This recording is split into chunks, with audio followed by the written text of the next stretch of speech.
আমার অ্যাকাউন্টে এখন আছে 2 টাকা 86 পয়সা। যদি আমি 50 টাকা এখানে ডিপোজিট করি সেক্ষেত্রে আমার টাকা হবে 52 টাকা 86 পয়সা।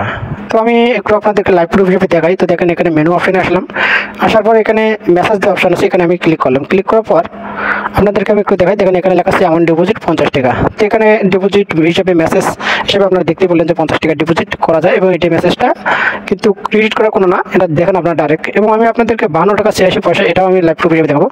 দেখেন এখানে একটু মেনু অপশানে আসলাম, এখানে সেমভাবে 2 টাকা 86 পয়সা দেখাইতেছে। তো আমি একটু রিফ্রেশ করলাম। রিফ্রেশ করতে বলতে আমি আবার অ্যাপসে একটু লগ ইন করলাম।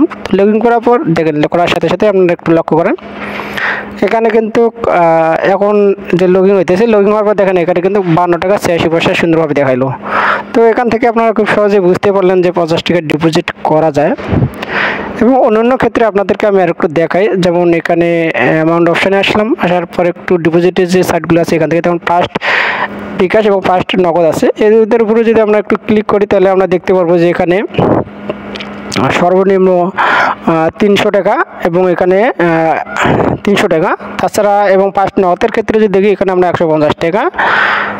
তাছাড়া আমরা আর একটু ব্যাগে যাই, তারপর দেখেন এই যে একটু বিকাশ অপশানে ক্লিক করলাম। বিকাশ অপশানে ক্লিক করলে আপনারা এখানে দেখতে পারতেছেন বিকাশ অপশানে যদি আমরা ক্লিক করি এর উপরে, তাহলে এখানে দেখা যাচ্ছে 500 টাকা ডিপোজিট সর্বনিম্ন। এবং অন্যান্য ক্ষেত্রে আমি একটু নগদের ক্ষেত্রে আপনাদেরকে একটু দেখাই। তো দেখেন এই যে নগদের ক্ষেত্রে এলাম, এখানে কিন্তু দেখা যাচ্ছে মোটামুটি হচ্ছে আপনার 200 টাকা, ঠিক আছে।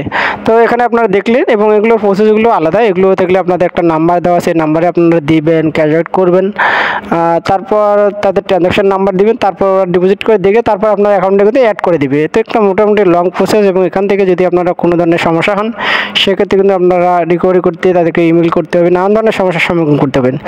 এই জন্য আপনাদেরকে এজেন্টের মাধ্যমে করতে হবে। এজেন্টের মাধ্যমে করলে আপনারা খুব সচেতনতার সাথে করতে পারবেন। তো এই ছিল মোটামুটি একটা ভিডিও। তো ভিডিওটি যদি ভালো লাগে অবশ্যই লাইক করবেন, শেয়ার করবেন এবং পেছনে অল করে রাখবেন।